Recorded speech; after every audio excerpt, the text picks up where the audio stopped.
Hello നമസ്കാരം, ഞാൻ സജീവ് വീണ്ടും വന്നിരിക്കുകയാണ്. എൻ്റെ ആനമയിൽ എന്ന ചാനലിലേക്ക് എല്ലാവർക്കും സ്വാഗതം. ഞാൻ ഇതിനു മുമ്പ് ചെയ്തതെല്ലാം രണ്ട് മൂവിയുടെ ടീസർ, ട്രെയിലർ അങ്ങനെയുള്ള കാര്യങ്ങളായിരുന്നു റിയാക്ഷൻ ചെയ്തുകൊണ്ടിരുന്നത്. ഇന്ന് വന്നിരിക്കുന്നതും അതേപോലെ ഒരു മൂവിയുടെ ടീസർ റിയാക്ഷൻ ചെയ്യാൻ വേണ്ടിയിട്ടാണ്. മൂവിയുടെ പേര് ദാവീദ് എന്നാണ്. അതിൻ്റെ സ്റ്റാർ കാസ്റ്റ് വരുന്നത് പെപ്പ ആൻ്റണി വർഗീസും ലിജോ മോളുമാണ് സ്റ്റാർ കാസ്റ്റ് വന്നിരിക്കുന്നത്. Directed by Govind Vishnu.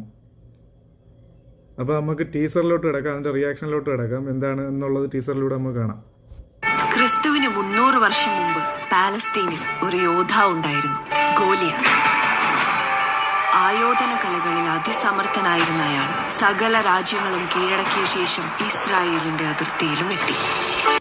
നമ്മൾ ഇതിൻ്റെ പോസ്റ്ററിലും കാര്യങ്ങളിലൊക്കെ കണ്ടിരുന്ന പോലെ തന്നെ ബോക്സിങ് ആണ് ഇമ്പോർട്ടൻറ്റ്. അപ്പോൾ ബോക്സിങ് പ്ലസ് ആക്ഷൻ ആണെന്ന് തോന്നുന്നു കണ്ടിട്ട്.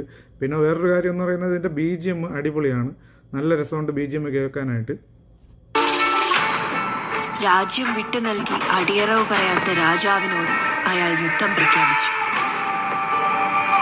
I can smell fear in my opponent.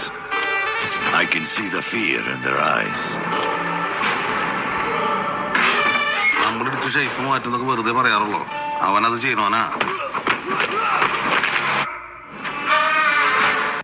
Music Justin Varghese. ഇതുവരെയുള്ള ഈ സിനിമയുടെ ടീസറിൻ്റെ മ്യൂസിക് ഗംഭീരമായിട്ടുണ്ട്. ഇതിനു മുമ്പും നമ്മൾ കണ്ട പൊന്മാനാണെന്ന് തോന്നുന്നു, എനിക്ക് കൺഫേം അല്ല. പൊന്മാൻ്റെ മ്യൂസിക്കും ജസ്റ്റിൻ വർഗീസ് ആണെന്ന് തോന്നുന്നു. അപ്പോൾ ഇതുവരെയുള്ള BGM ഗംഭീരമായിട്ടുണ്ട്. തന്റെ ഭീഷണി പറഞ്ഞവസാനിപ്പിച്ച് തിരിഞ്ഞ ഗോലിയാത്തിന്റെ നെറുകയിൽ ദാവീദിന്റെ കവണയിൽ നിന്നും ഒരു കല്ല് വന്ന് പതിച്ചു.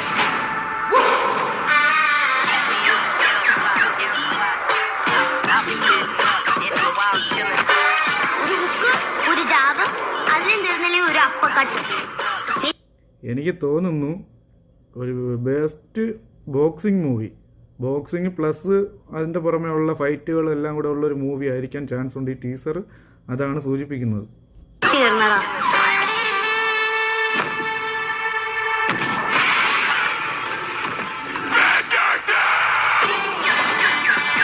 മലയാള സിനിമയിൽ എനിക്ക് തോന്നിയിട്ടുള്ളത് പണ്ട് കാലങ്ങളിൽ സുരേഷ് ഗോപിയുടെ ഇടി, അത് കഴിഞ്ഞ് പെപ്പ വന്നു. പെപ്പ കഴിഞ്ഞ ശേഷമാണ് പിന്നെ ജോർജ് ഈ ആക്ഷനിലോട്ടൊക്കെ തിരിഞ്ഞത്.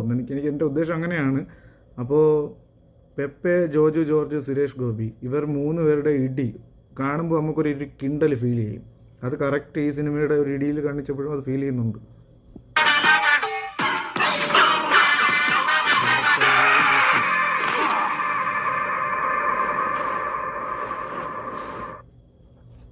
അപ്പോൾ ഇതിൽ കണ്ടത് വെച്ചിട്ട് എനിക്ക് സിനിമ നല്ല രീതിയിൽ വരാൻ ചാൻസ് ഉണ്ട്. എനിക്ക് ടീസർ ഭയങ്കരമായിട്ട് ഇഷ്ടപ്പെട്ടു. ഇതിൻ്റെ മ്യൂസിക് ആണെങ്കിലും ക്യാമറ വർക്കുകളാണെങ്കിലും എല്ലാം അടിപൊളിയായിട്ട് എനിക്ക് കിട്ടിയിട്ടുണ്ട്. നല്ല രീതിയിൽ കണക്റ്റായിട്ട് ഒരു കാണാനുള്ള ഫീലിങ്സ് എനിക്ക് കിട്ടിയിട്ടുണ്ട്, സിനിമ കാണാനുള്ള ഫീലിംഗ്. അപ്പോൾ സിനിമയ്ക്ക് വേണ്ടി വെയിറ്റ് ചെയ്യാനുള്ള ഒരു കാരണമായി ഈ ടീസർ. അപ്പോൾ നിങ്ങൾക്ക് എല്ലാവർക്കും ഇത് ഇഷ്ടപ്പെട്ടു എന്ന് വിചാരിക്കുന്നു. നിങ്ങളുടെ അഭിപ്രായങ്ങളും കമൻറ്റ് ചെയ്യുക. അപ്പോൾ എല്ലാവരും എന്നെ സപ്പോർട്ട് ചെയ്യുക. ഇനി അടുത്ത വീഡിയോ ആയിട്ട് വരുന്നവരെ എല്ലാവർക്കും നമസ്കാരം.